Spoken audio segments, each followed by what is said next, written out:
2025 champions trophy নিয়ে ভারত পাকিস্তান মুখোমুখি অবস্থানের কারণে নাটকীয়তা চলছিল, অথচ টুর্নামেন্ট শুরু হতে আর সময় বাকি মাত্র 2.5 মাসের মতো।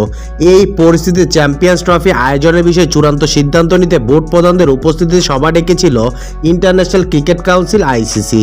শুক্রবার কোনো সিদ্ধান্ত হতে পারে বলে ধারণা করা হলেও সেই সভা মাত্র 20 মিনিট পরেই মুলতবি করা হয়েছে। সভায় কোনো পক্ষই সিদ্ধান্তে আসতে পারেনি বলে সূত্রের বরাত জানিয়েছে ক্রিকেট ভিত্তিক ওয়েবসাইট ক্রিকবাজ। পাকিস্তান ক্রিকেট বোর্ড গতকালই অভ্যন্তরীণ সভা শেষে চ্যাম্পিয়ন্স ট্রফি কোনোভাবেই হাইব্রিড মডেলে না হওয়ার সিদ্ধান্ত জানিয়েছিল।